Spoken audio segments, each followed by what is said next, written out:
Hi guys, today you all are with Knowledge Area, and in this video we will be learning history.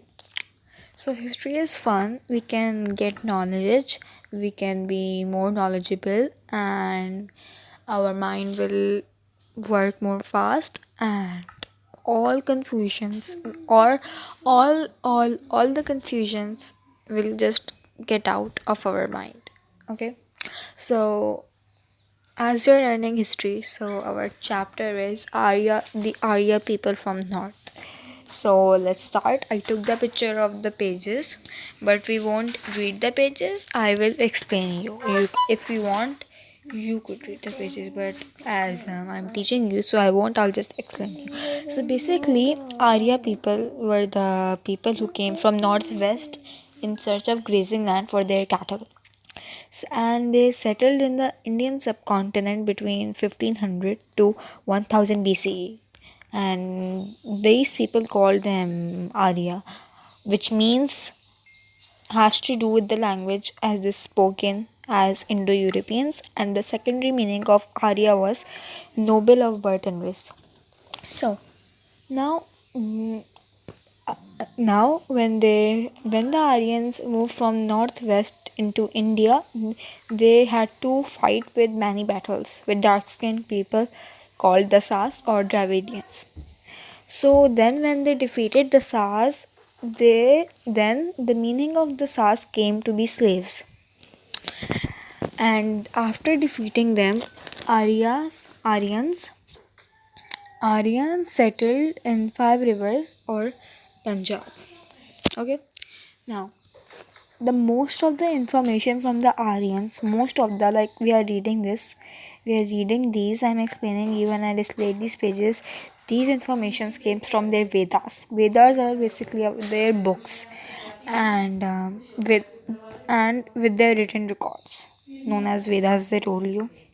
They had four main books of Vedas, which are Rig Veda, Samaveda, Yajurveda, and Atharva Veda. But the Rig Veda was the earliest resource, and these Vedas were written down around 300 BCE in earlier from Sanskrit. And then what happened that the priest or Brahmins made a caste system.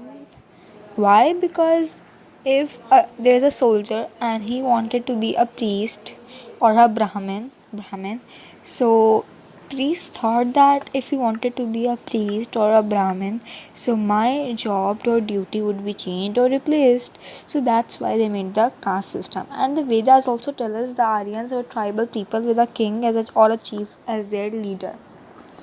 Okay, then as I told you, after a few centuries ago, the they made four main caste systems, which are the chief caste was the Brahmin. Then Brahmin was basically the priest. Next were the warriors caste, the Kshatriya. Kshatriya was basically the soldiers or commanders who fought with the people. And then the third caste was the Vaishyas.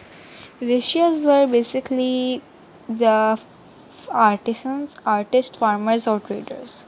And the last caste was Shudra, and it was basically consisted of workers and labor class. But, but students, the injustice was that there was one fifth caste, fifth caste or class of people who was untouchable and was added to the society. And the untouchable caste did all the work that the other avoided, such as cleaning the sewers and places of burials. So, isn't that injustice? And this caste has had no name. And you may be reading the Indus Valley Civilization and the ancient Egyptians of pharaohs. So similarly, they did different types of agriculture to grow their crops. So what did the Aryans did for their livelihood is their livelihood was based on rearing and keeping of animals such as cow and a horse. And the cattle were the main source of their wealth, and they rode horses. Basically, the Aryans were nomads who lived in tents, and they always just migrated.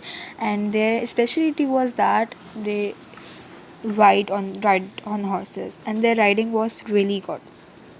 So, as they rode horses, which were also used to pull their chariots. And the agriculture was another important source of their livelihood. Hunting was popular using the bow and arrows and snares and traps. So basically, snares are wait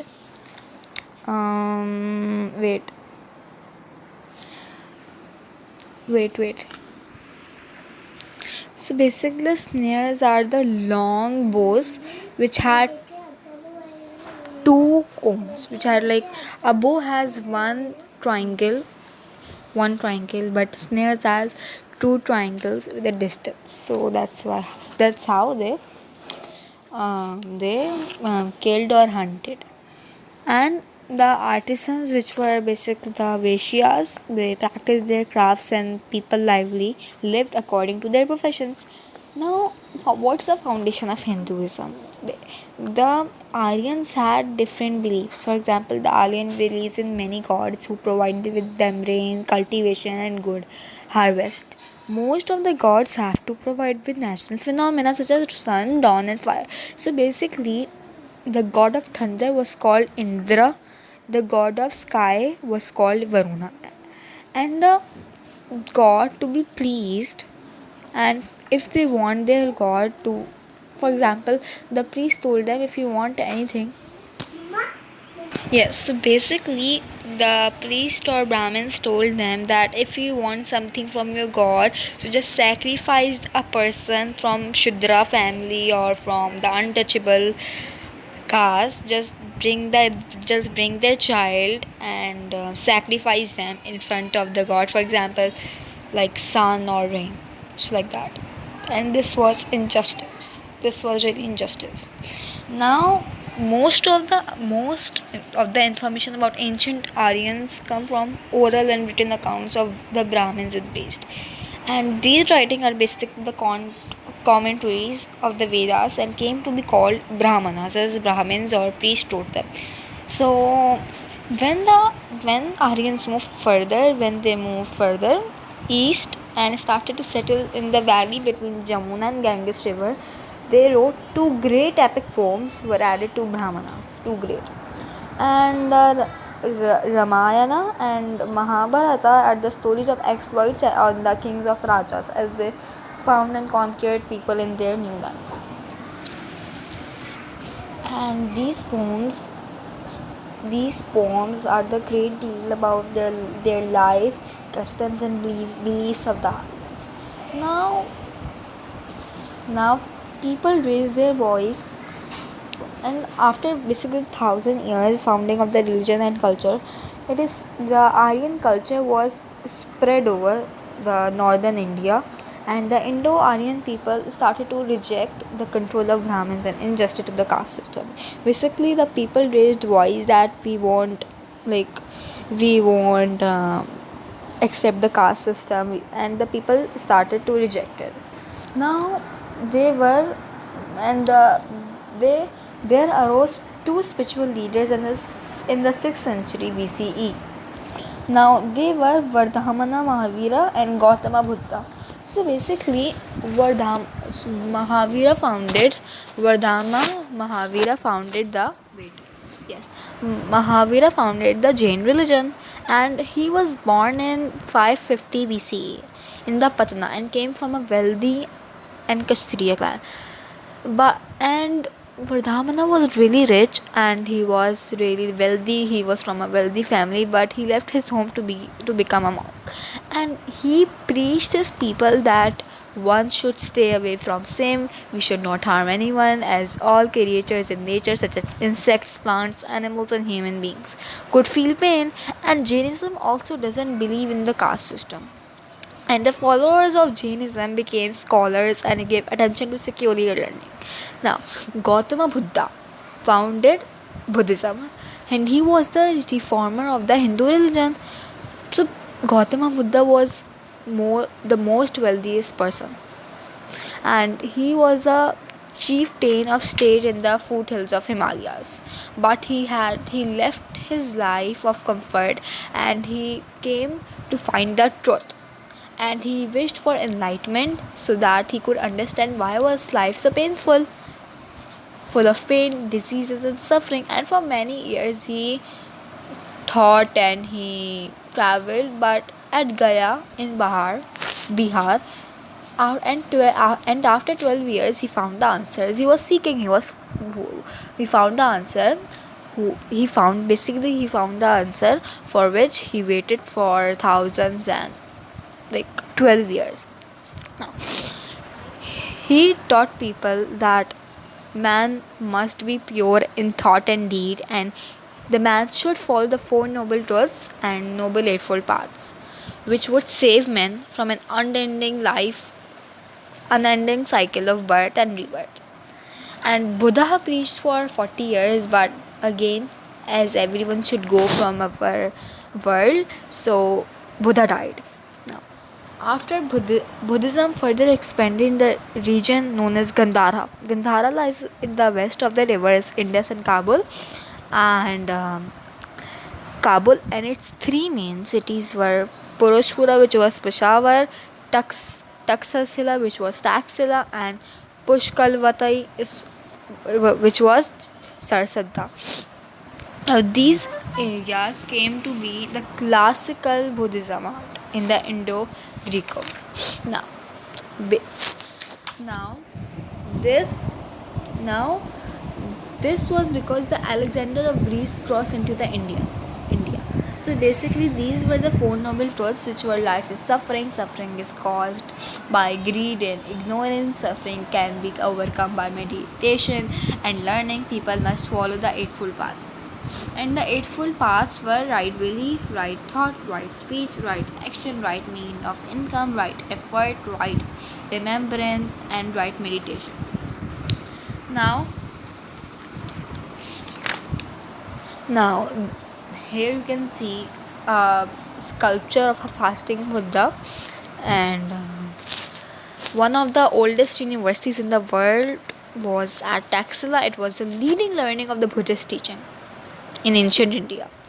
A Chinese traveler, and also Chinese traveler, Huan Tisang, has left an account of many years places of worship called stupas founded and around Taxila.